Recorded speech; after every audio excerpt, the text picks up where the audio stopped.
Hello everybody and welcome to this week's video. It is a new season, which means we need a new seasonal TBR. If you saw my TBR for the summer months, I think I only read about 7 of them and then I unhauled a bunch of them, so that was not very successful, and I'm hoping I'll be more successful with my autumn TBR. I have got, I think, 20 books on my TBR, 5 of which are pre-orders, so I don't have them physically today and I will not be mentioning them specifically in this video.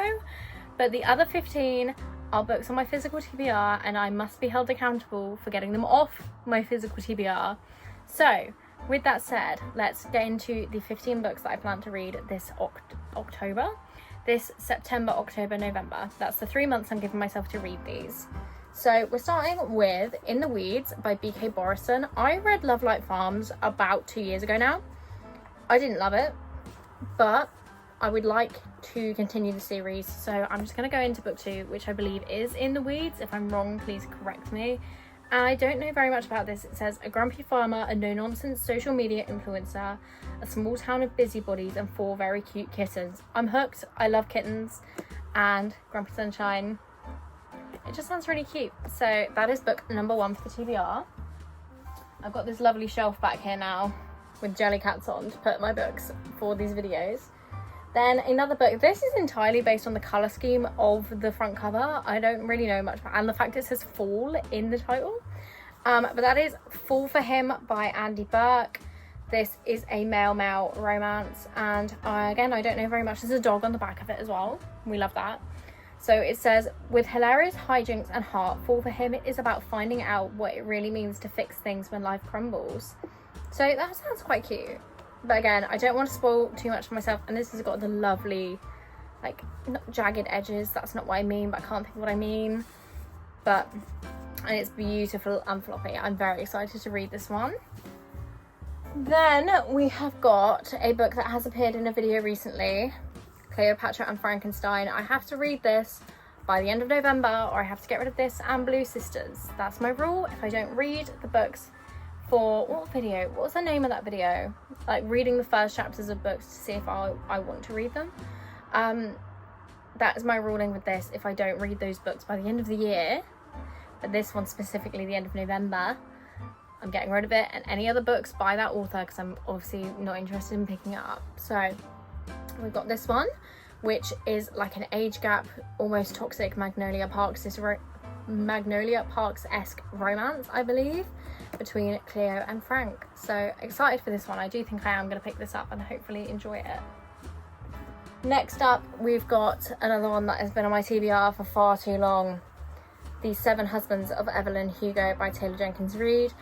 Again, this just gives fall vibes to me. I don't know too much about it. I don't want to know too much about it, but I did just read Atmosphere by Taylor Jenkins Reid. It was my first book by her ever.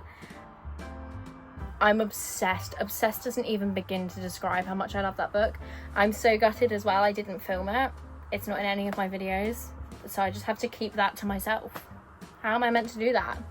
So I will be reading The 7 Husbands of Evelyn Hugo, hopefully in the next 3 months. Next up, another very autumnal vibe to me. We've got A Good Girl's Guide to Murder, which, despite the bookmark in it, I have not started. I put the bookmark in there to try and motivate myself to pick it up, and I just didn't. But this, I know bits about it because I've watched the TV show, but I don't remember too much, to be honest. I mainly watched it because I really fancy Matthew Bainton, who is in the TV show. But everyone and their mum knows this book, A Good Girl's Guide to Murder by Holly Jackson. I've read one other Holly Jackson book and it was 5 Survive and I didn't like it, so I'm nervous to pick this up. I hope I like it because I own the whole series, but if I don't, it's gone. The whole series is gone, which would knock off a few from my TBR, which would be great, but ultimately I want to like the books that I buy. So next up, another one from the video where I read the first chapters and saw if I wanted to keep or unhaul books, is Rewitched by Lucy Jane Wood. This one is just like a cozy fantasy, I believe. So that one, again, very autumnal vibes. I have also got a very random one. I would love to read The Best of Sherlock Holmes by Sir Arthur Conan Doyle. I think it speaks for itself, really. It's Sherlock Holmes, bit of mystery. I feel like now is the time to read mysteries.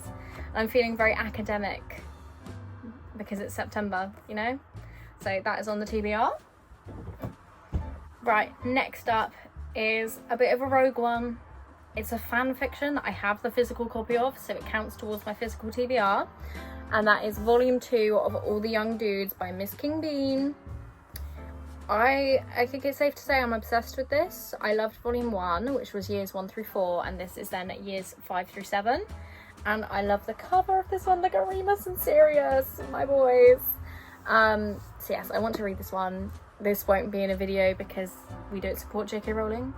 And obviously Harry Potter is a bit of a touchy subject. Obviously this is written by someone else, but using her IP. So I don't know where we sit on whether this is appropriate to be read on YouTube or not, so I'm not going to do it. Next up, we have another cozy fantasy with Emily Wilde's Encyclopedia of Fairies. I'm actually going to be buddy reading this in October with Beth, who I buddy read Atmosphere with. So I'm very excited for this one. I feel like, again, like buddy reading just bumps up the vibes. It's way more fun to read a book with someone else. So looking forward to this. Again, I don't know masses about this book at all, to be honest. I just know it's very whimsical vibes, which that screams October to me specifically. So October, this will be read, confirmed, 100%. This is the one book on this entire TBR I can definitely say is going to be read by the end of October. So, can I fit it? Yeah. Then we've got a little stretch of fantasy going on here. So I've got A Dawn of Onyx by Kate Golden, which is book 1 of the Sacred Stone series. I'm just reading this because Ellen Catherine loved book 3, and I have to read the whole series to get to book 3. So I do not know much about this. The top line says, captured by the King of Darkness, forced to find the light within. And that's all you're going to hear. That's all I'm going to know. So if you've read this and you know more about it and can tell me without spoiling it, I'd love to see what you say. But this is on the TBR. I'm running out of space again. Then next up is a bit of a random one as well. I haven't seen anyone else read this online, but it's been compared to, like the author was saying about in Labyrinth, the movie with David Bowie. If you wanted King Jared, is he called King Jared? Jared and the girl who I've forgotten the name of in that film to get together. This is the book for you, and I'm intrigued. Until the World Falls Down by Jordan Lind. And actually my mum wants to read this as well because she loves Labyrinth. So I need to get through this swiftly so my mum can then borrow it from me. But it says, her freedom or her heart, in 48 hours she'll lose one forever. Interesting. And that's as much as I'm going to read of that. So this one I think I will try and get into a video because I've had it for a while now and I'm really intrigued to see if it's any good. Because again, as I said, I've heard no one talk about this. So I'm very intrigued to see it, but it is quite thick. How many pages is this? Like 500 pages. So big. I'm not a big book lover. I don't like books with more than 350 pages. I just think it's unnecessary. Right. Another fantasy that I do not know very much about. I think is meant to be a Snow White retelling, but I might have made that up based on the cover. But Hemlock and Silver by T. Kingfisher. This is another Ellen Catherine special, guys. She loved this book, so I bought it. That's how this goes down. And I don't know very much about it, actually, so let's have a look. Arsenic, whitethorn, apple, wolfsbane.